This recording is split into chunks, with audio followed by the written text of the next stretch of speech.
Welcome to my review of One Piece Chapter 1131. We're closing in on that big 1138 that I'm wanting to do. Oh god, it's like 6 p.m. I'm not going to be able to do all of these tonight. Let's get started. So, titled Loki, the Realm of the Dead. We see as Only Child Yamato teams up with Tama and now the horse who is the horse smile girl.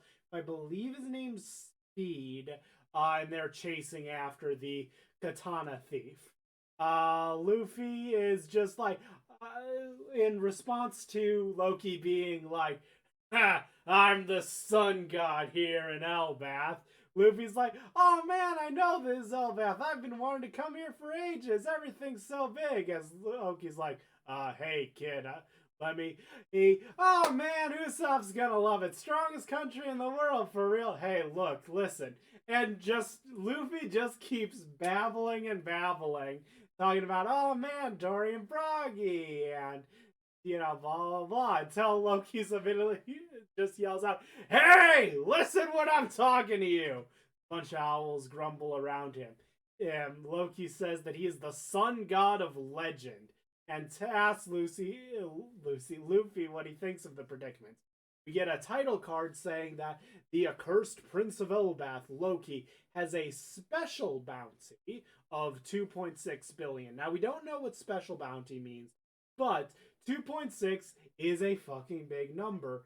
And that's like, okay, what was Luffy's bounty when he was called the Fifth Emperor? Give me a second.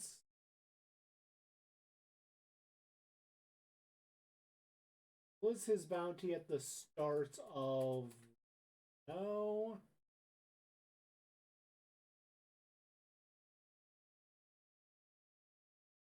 So yeah, Luffy was called the Fifth Emperor after a 1.5 billion berry bounty, which, granted, like you're not going. Uh, God, 1 second. One highest bounties.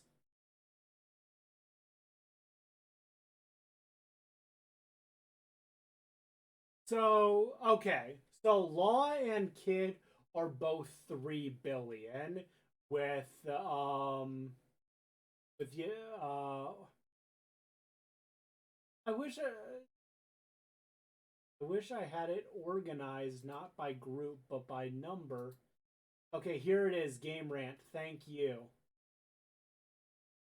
Let's hold out for game rant. Oh fuck! Why is Apu bigger than Doflamingo? Oh, Doflamingo was paused. It's God, fucking what? Nami has a bigger bounty than Doflamingo right now. So yeah, let me look at the billion range. What's 2.8? As 1.3 is Marco, 1.3 is King, 1.6 is Boa. Jesus, they are giving Dorian Broggy at 1.8, Crocodile 1.9, Loki 2.6, and then Luffy, Law, and Kid are 3, with like Buggy at 3.1. So it seems like 3 is kind of the minimum you need to be called an emperor, and Law and Kid, like, they got that bounty, they just don't got that crew. So Loki is like, in terms of power, he's like emperor level. Yeah. So starts asking Luffy what he thinks of the predicaments, and Luffy just says, "Oh, it looks like you got caught." And Loki explains that he's been captured for 6 years. Now, I'm going to spoil some of the kayfabe of me already reading later chapters. We do know that Shanks has been an emperor for 6 years, and we do get confirmation later that, well, at least I'm pretty sure. I'll see when it comes up, but I'm pretty sure we've gotten confirmation that at Shanks becoming an emperor was directly tied to him capturing me. Let's see. Chained in Sea Stone, and he is trained to the tree, otherwise known as the Treasure Tree Adam. So yes, the tree in Elbath is the Treasure Tree Adam. Kind of. We're going to learn some more lore about Adamwood later on, but yeah. Let's see. He decides to make Luffy a deal, saying, "Hey, you're a pirate. If you can go and get the key to free me, I will just delete any pirate crew you want. Does that sound good?" And Luffy's like, don't really need it. And while they're talking, a bunch of animals come up.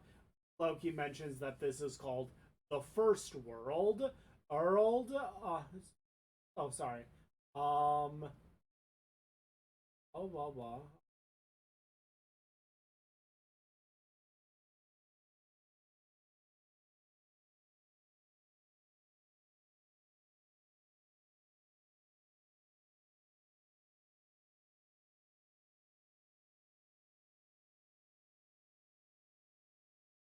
So he either refers to this lowest level of Elbath as the First World, or is referring to these creatures here as like being from ancient times called the First World. I'm not quite sure.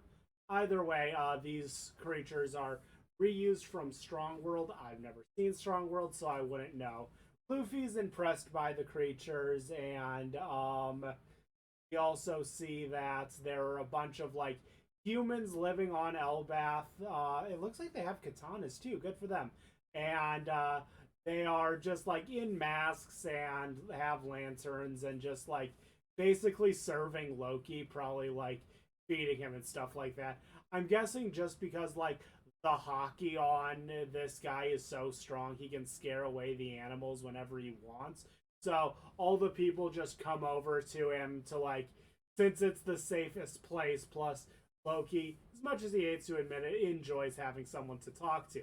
Apparently, when like Shanks came to the island and fought Kid for that brief bit, there was a big blast of Conqueror's Haki, which knocked all of those humans out. There were, if I'm reading that right, there were some people who were thinking these people are the Kid pirates. Maybe? We don't have anything to suggest that so far, but yeah. Um, but yeah, Luffy immediately makes friends with all the giant animals, and um, let's see, blah blah.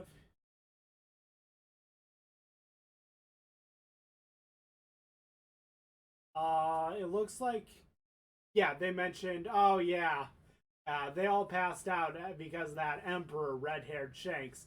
Oh, Shanks! I know him! And Loki's like, what the hell? You know Shanks? Yeah, Shanks, did he come here? Yeah, he did. And why we want to talk about that cowardly pirate? Immediately, Luffy goes completely serious.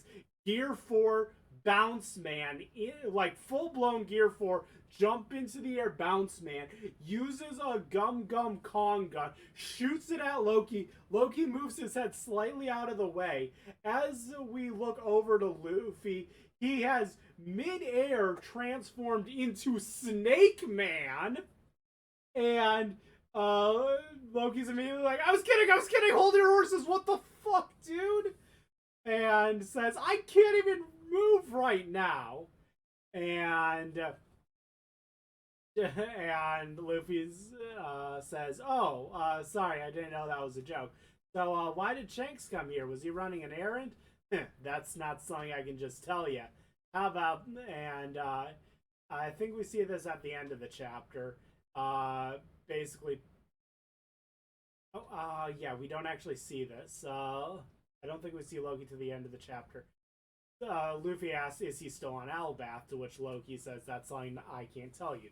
we cut over to the other Alabasta, the other crew who's on Alabasta, running up the rope bridge as they see Road chasing after them without the mask on, and they're like, oh shit, he's catching up to us. And chasing down Road um is then going to be Gerd and Goldberg, who are holding the Thousand Sunny. And so the Straw Hats just start running. And yeah. We then cut over to Hyrudin, who is on the island. I forgot whether or not he was on Elbath. I apologize. And he is with the new giant warrior pirate Shipwright Stanson. And they're just hunting some animals to make a just to make a meal for the Straw Hats, and basically say, you can't find place, you can only find place like this in the lower realm of Elbath, the realm of the dead. And we get this, nice little reminder card that Hyrudin was a captain who was saved by Luffy on Dressrosa from Doflamingo, swore his loyalty, and became a member of the Grand Fleet.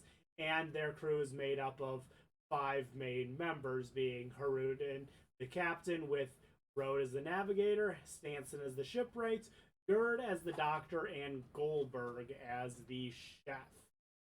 And then we cut over to the Great Eric as we see as Robin gets Brooke's help to cut her hair to give her the same haircut as she had when she was a kid, / when she was first introduced, and basically is like, hey, I'm going to meet Saul again. I want to look, as much like I did back then as possible. And everyone's looking forward to the meeting with Saul. And as the Great Eric is approaching Elbath, a mysterious individual calls out, "This is bad! It's Mr. Saul! He's fallen and he can't get up!" As the ending thing says, "Something has happened to Saul." Next time on One Piece. Well, it doesn't say next time on One Piece. Yeah. So, that's about it for the chapter. Good chapter. And next time we'll be on chapter 1132, Adventures in Elbath. See you guys then.